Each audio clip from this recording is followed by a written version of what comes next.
Hi, Rachel. How are you? I'm okay. How are you, my dear? It's been a day. I feel like it's been a day for a few months. It's But yes. definitely been a day for a few months. It's a good one. That's a good one. Yeah, yeah. Okay. So uh, here we are. Here we are. For the sake of the people that are here with us, let's just start. Okay. So hello, my name is Rachel Weinstein. I am co-leading this lovely podcast with, actually, let me rephrase it. I'm co-leading this podcast with the lovely Mirit Hoffman. They're both lovely. And I'll introduce myself. I'm a clinical social worker. I used to be a hospice social worker. I am in private practice in Beit Shemesh, and I meet with folks dealing with all different types of issues, um, grief, adjustment, LGBTQ issues, particularly for folks who are in the Orthodox Jewish community, and also seniors, adults, and dealing with issues of transition, of illness, of anxiety, um, kind of the gamut of things. And yeah, and I am here talking with Mirit, who will introduce herself. Hi, everybody. My name is Mirit Hoffman. I'm an elder law lawyer and a gerontologist, and my main focus is dealing with wills and enduring power of attorneys, estate planning, trusts, and advising on tax issues relating to dual citizens, Israel and the US. And I host discussions called a Golden Topics. We discuss significant crossroad for seniors, and Rachel and I are have this podcast series that we've been doing now for I think 3 or 4 times already Hmm. called Hmm. Caring for an Aging Parent. And today we're going to be discussing what's really behind pain and anxiety. And Rachel, you take the floor. I shall take the floor. So when we're talking about someone, an older person, a senior citizen, whatever term you want to use, someone who is expressing pain and anxiety, sometimes it is literally because they are in pain or they are anxious. And it's important to note that if you're anxious, that can absolutely increase pain, and pain can make you feel anxious, right? I think if anyone's ever been in pain, anything from a really bad paper cut to something significantly worse, you can feel anxious because the pain just kind of does that to you. But when we're talking about, let's say, a senior, anyone really who is in a facility, a hospital, home, nursing home, any of those locations, and they are cognitively not where they used to be. They're more forgetful. They may or may not have a diagnosis of dementia, but they're forgetful. Sometimes people they don't know how to handle what it is they're feeling because they're losing the skills that they used to have. So, for example, when I worked in a nursing home in Chicago, when I worked for hospice, excuse me, and I was in a nursing home in Chicago, there was an elderly woman who kept screaming. Just that is what we heard whenever I came to visit, whether it was her or somebody else, you would hear, I'll just give her name, Mrs. Smith, just constantly, every day, all day, yelling. Sometimes it was words, sometimes it was just sounds, sometimes what it was most often was nurse, nurse, nurse, nurse. And you know, if I went to the nurses and said, Mrs. Smith is really, initially Mrs. Smith is screaming for you. And sometimes I would get, yeah, that's what she does, like as if that was her job. Her job is to scream, and she is doing it beautifully, which made me feel very, very sad and very, frustrated amongst other emotions. But what do you mean she just screams? Well, nobody just screams. That we don't do that, right? You know, it's not an automatic behavior. If you're screaming, there's a reason. So what through, meeting with her, meeting with other staff, talking to her family, it wasn't that she was screaming for nothing. It was that she was screaming for something she couldn't express any other way. She was losing her language. She was losing her ability to say, the world around me is confusing. The world around me is scary. And so she yelled for the person that she thought either it was because that was the one word she could, spit out easily enough, or, there's something medical. So I'm going to call on the nurse. And so she wasn't always asking, we learned, for pain medication. She wasn't asking for attention because she just felt like bothering people. She was in a crisis. Somebody come and tell me what in the world is happening to me, even if you've explained it 15 times in the last hour. Please, someone help me make sense of where I am, why I'm here, what's going on. And of course, no one can do that every moment of every day. You'd never do anything else with your day. But there's a one of the things that I learned, there were two takeaways. One was people need to be acknowledged. Just acknowledge someone. I see you there. I see you. You're not invisible. You're not quote unquote just the lady who screams. You're Mrs. Smith who is screaming. I may not know why, but I can acknowledge that you're there screaming. The other is that there are so many different types of pain. Sometimes I'm sure there was a physical pain. She twisted something, something hurt, but she was in existential pain. Who am I? Where am I? What am I? Who are all you strangers? She was in spiritual pain. She was in all these other types of pain that don't get medicated easily with medication. And again, when you're in pain or you don't understand your environment, you get anxious. That made sense when I started to understand her. Um, so I'll I'll stop there for a second, and I'm wondering any thoughts you want to add or share. Yeah, I was wondering two things. I was wondering, did you get the opportunity to speak to Mrs. Smith at that place and hold her hand and sort of, and did that make a Hmm. difference? That was one. And the other thing I was thinking about is what about her family or families at large? Because when you're in a hospice like that, I'm sure there are a lot of people and sometimes not enough staff and a lot of people that need a lot of needs to be taken care of at any given moment and not enough staff to deal with it. Um, where does the family come in? I mean, why wouldn't the family be there Take care. to help her understand where she Right. is in the world? So I'll answer your first question. When I was able to speak to Mrs. Smith, and what's going on? How are you? What I hear you screaming. I don't remember the exact words, but it did help at least a little bit. It did help in that she was able to stop screaming. I was directly in front of her. If again, if people give you the permission to touch their hands, for me, if you touch my hand, it'll be, that's comforting, but depends on who and it depends Right. on where, and don't just, Sure. start touching people, right? Sure. So getting her permission and understanding like where I stood in this dance, in the space, excuse me, just letting her know, are what's going on? How do you feel? Are you okay? Right? Giving her opportunity to say whatever words. And sometimes she may have said, it hurts, it hurts. And sometimes she said, I need the nurse. Just repeating, I need the nurse, I need the nurse. Look, the reality is sometimes people, excuse me, really just need the nurse. It hurts. I don't know where, I don't know why, but I need something a little bit heavier than Tylenol. But often it was, I need someone to be there, to literally be there. And of course, I could only be there for however long. I couldn't, I didn't move in, didn't become her roommate, but I did what I could. And then when I spoke to our other team members, we all tried to do the best we could. So it would be wonderful if facilities, this is a much bigger dream, a much bigger goal. It would be great if enough staff were in enough facilities. Um, that's I can't tackle that one right now.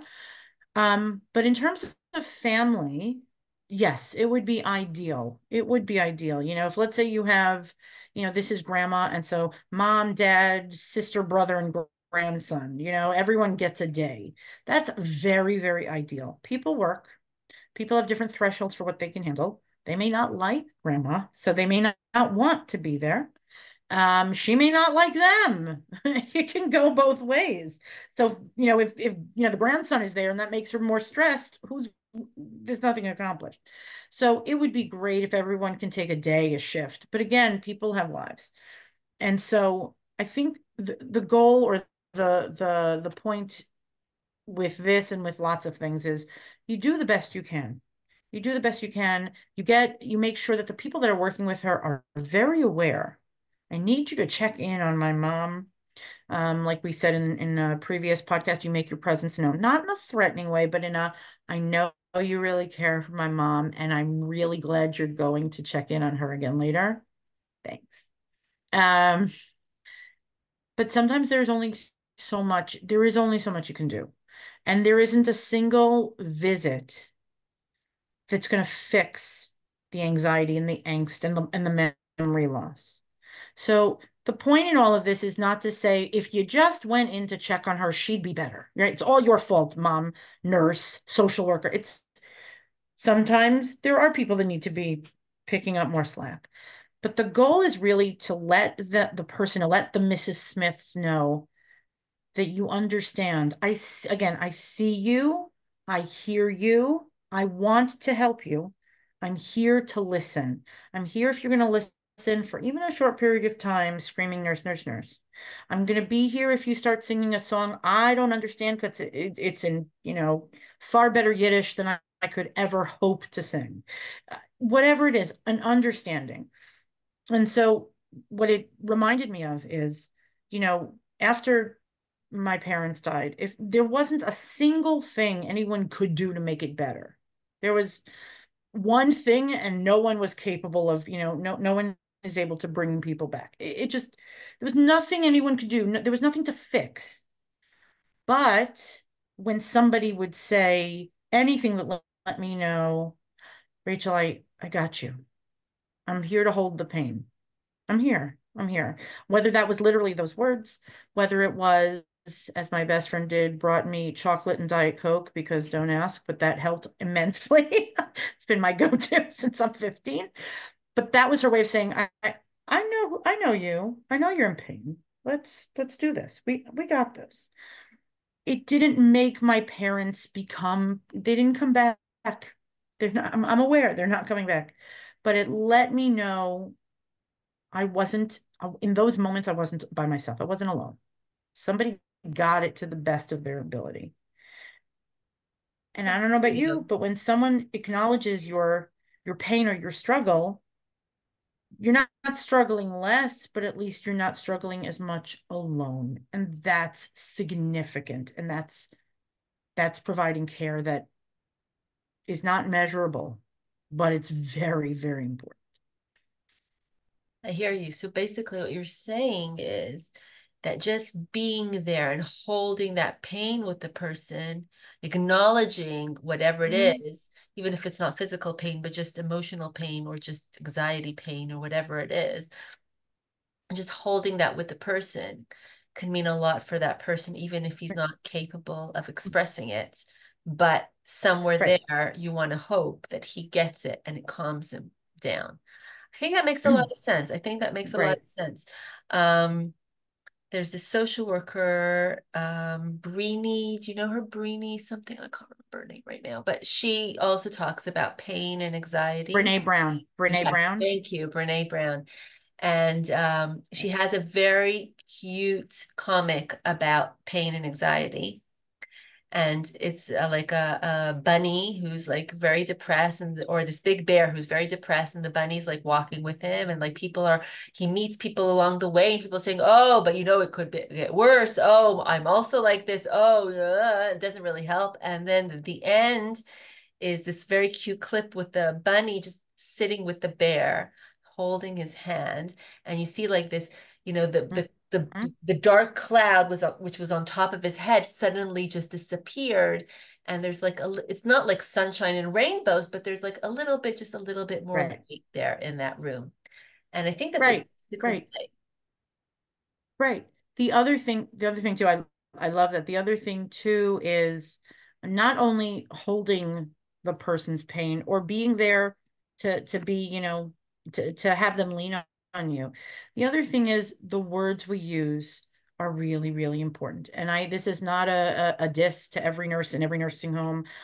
There are like in every profession, there are people that are worth their title and other people that just should have picked something else. Every single profession has this sort of, two different groups of people. Um, even the best staff can get really tired, right? Like the best parents can get really tired and say things that we might think, oh, I cannot believe I just said that. And so understanding whether you're the nurse, whether you're the family member, whoever, that Mrs. Smith is not the screamer. That's not her job. That's not her name. Her name is not the screamer. The screamer in room 5. No, no, no, no. That's Mrs. Smith. She happens to scream a lot, but that's not her title. Her title is Mrs. Smith. Address her as such. Give Right. don't take her dignity away. What you think in your head, I can't control, right? Hopefully, be careful what comes out of your mouth. Also, she just screams to frustrate us. She just does it. Okay, she's not intentionally going out to hurt you. Are there people that sometimes that will annoy the staff for the heck of it? Yeah, but they're far and few between, right? I'm talking about someone who is in the middle of a cognitive decline who can't get their words out. So I don't want to say don't take it personally because that's big talk for a woman who's not listening to someone scream all day. That's the truth. But don't take away their dignity and don't make it harder for yourself to work with. Again, whether you're the staff or the family member. Mom, why do you always scream at me? You keep screaming. Well, mom may be screaming at you. She may be screaming to you. She may be screaming at the ether, right? And take a break. If you're really at that point, take a break, step out of the room. But mindfulness about the words we use. Not only is it about giving Mrs. Smith her dignity and acknowledging that she's not the screamer, she's a person, it also colors how you treat someone. If you're a nursery school teacher, that's the pants sweater, that's the hair puller, that's the biter. They're not even people anymore. Why would anyone want to work with the biter and the pants sweater and the like? It's horrible. You've diminished what they are because you know what? The kid, let's say, who is quote unquote the biter, may also be the kid who comes from a home where nobody knows how to parent, and the kid who also has beautiful brown eyes, and the kid who colors a lot, but nobody's saying, "Hey, brown eyes." They're calling him the biter. Don't do that to Mrs. Smith. Because she may also have beautiful brown eyes, and maybe she was a teacher. She could have been a lot of things, but the one thing she is not is that one behavior. She's Mrs. Smith who.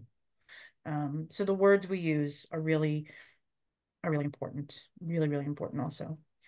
I Um, think that's a very important thing to say. I think words matter all the time, especially in these situations. mhm, And I think what's nice about it is that if you start treating her as Mrs. Smith, should you know, mhm, it does trickle down. It does trickle down to her as well, and it trickles down to the people around her, and right, trickles down to the family members that suddenly maybe, you know, oh, we get it, we get it.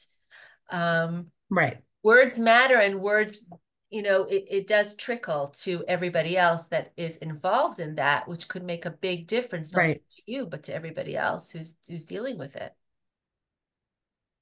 The last thing I want to say too is that if there are ways that pain and anxiety can be treated, not only with medication, there's music therapy, there's social work therapy, there's art therapy, if horse therapy is a possibility, what's within reason, what's realistic, and what will help. And of course, you have to ask Mrs. Smith, what do you like? Did Mrs. Smith like, uh, you know, um, country music? I couldn't think of the word. Or did she like Yiddish? Don't make an assumption because she's, from Texas or, a Jew from who knows where. Maybe she liked some other kind of music, whatever it is. But try to get into what fits, what works. And music is very, very powerful. Whether you're just playing something on Spotify or you're singing a song, what do you like? What worked? Try things out. Ask if she can't answer. Ask her family, what did your mom like? She liked to sing. She liked to sing the same Shabbos song over and over again. Awesome. Let me get the words and we'll hum it. If that brings her calm, oh my gosh, sing it. Record it, sing it, play it. Fine. But also if somebody needs medication, because there's only so many, I don't call them tricks, but there's only so many approaches. Not because you're running out of steam of like, oh, I can't calm her down. It's not fair to her either. That level of distress is no fun for that person too. So You're not numbing them, you're not drugging them, you're giving them calm. Obviously, with the doctor's input, you don't give the drugs yourself, but comfort, everyone deserves comfort. And if someone's not comfortable, guess what they're going to do? They're going to scream. They're going to yell a lot. Shocking how that works. So if medication is warranted, that can make a big difference. And it's not, oh, we're just going to drug everybody. No, we're going to make people comfortable so they can enjoy their lives. Because I'm sure that Mrs. Smith did not love yelling, nurse, nurse, nurse, nurse. I'm sure her voice got raspy at a certain point. So be where people are, be where people need you to be, because that also means I see you. And you're not just Mrs. Smith, the screamer. You're a human being. Yeah, it's really important stuff that you say. I think I'm going to try and sum this up. So basically, if I understand you correctly, um, first thing is treats everybody with respect. Don't treat them with what they're doing, but who they are. So it's not the screamer, it's Mrs. Smith, and talk to her in that Mhm. with that respect. Right, Second thing is try to right. be with her in that pain if you can, even just holding her Hmm. hand or saying, I hear you and I understand you. Let's figure it out. The other thing is, there Hmm. are other ways of trying to calm her down, like music therapy. Music therapy, by the way, is a super important thing because music is one of our longest memories. First of all, it's a different language. You can speak during it. Music is a different language. It's another language. Hmm. Approach Hmm. somebody, and also it's one of the memories Excuse that me. are the last one that goes. So it could be that she has a Mm. song. There's this video of a woman who was totally uncommunicative. She was totally uncommunicative, and she was a church. She used to be a church goer, and the social worker walked in and had this song in her head that she was singing to her about this. I guess it's a very famous church song. And you can see that there was light in this person's eye. And Hmm. after like 20 minutes, Right, she was singing, suddenly she started singing it with her.